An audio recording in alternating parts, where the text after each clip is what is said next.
Most AI systems today are built on a lie. A lie that says intelligence can be controlled with conditionals, that reasoning can be boxed into pipelines, that if you just add one more if-else, the model will finally behave. But look closer. Those systems don't scale. They fracture under uncertainty. And the moment reality gets messy, your smart pipeline collapses. Because here's the uncomfortable truth. If your system is managing the model, you're not building an agent, you're babysitting a prototype. A real agent doesn't follow scripts. It reasons, it adapts, it decides. Today, we're stepping beyond orchestration and into the era of model-native agent systems, where the language model isn't a component in the stack, it is the stack. This is a shift from pipelines to kernels, from rigid flows to latent intelligence, from managing models to letting models manage systems. In this video, we'll break down the Model-Native Mastery Framework by Celoris Designs and show you how production-grade agents are really built, not by forcing intelligence, but by building with the grain of the model itself. Welcome to the rise of model-native agents. All right, let's get right into it. We're all hearing about AI chatbots and assistants constantly, right? But there's this huge shift happening, kind of under the radar. We're moving away from AI that just follows a list of commands to an AI that can actually think for itself. We're going way, way beyond the script. And that really gets to the heart of what we're talking about today. Is the AI we use every day just a really sophisticated puppet, following a pre-written script? For the most part, yeah, the answer has been yes. But believe me, that is all starting to change. So to understand where we're going, we first have to look at the old playbook. You could call this AI on Rails. It's a super structured, super predictable way of building AI apps that has pretty much been the standard until now. And this really captures the whole idea. It's called orchestration. So think about it like a chef in a kitchen who only has a recipe. They have to follow the steps exactly, in the right order, no exceptions. But what happens if they run out of salt or a customer asks for something that's not on the menu? The whole thing just falls apart. That's orchestration for you. It's rigid, it's rule-based, and it's incredibly brittle. And here's exactly what that process looks like. You, the user, give a prompt. Then the system just pushes it down this fixed, predefined pipeline. And look closely at step 3. The AI model is treated just like another tool in the toolbox. It gets called to do one specific job, and then the system moves on. The AI isn't in charge here at all. It's just a cog in a machine that somebody else designed. Okay, so we've seen how this old playbook is built. Now let's talk about how it breaks. Because this super structured approach, yeah, it works for simple, predictable tasks. But what happens when you throw the chaos of the real world at it? Well, that's when the script fails. The source material has this fantastic term for it, real-world entropy. I love that because it's so true. Life is messy.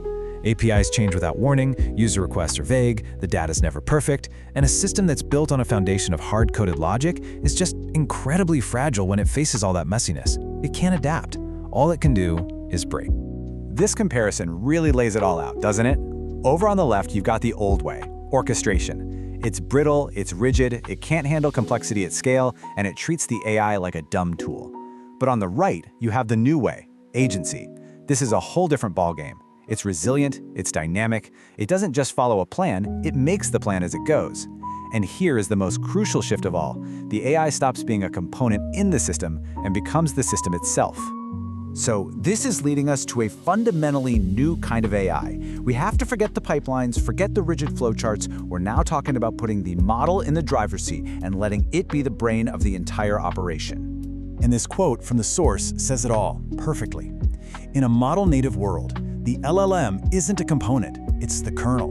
The large language model, the AI brain, it stops being just another app you call and becomes the core operating system, the kernel. It's the thing managing everything else, making the decisions, and directing all the traffic. I mean, that is a complete 180 from how we've been doing things. Okay, so let's put a formal definition on this. A model-native agent system is a system where the AI itself is the manager. And the two key words you really need to remember here are autonomous and self-correcting.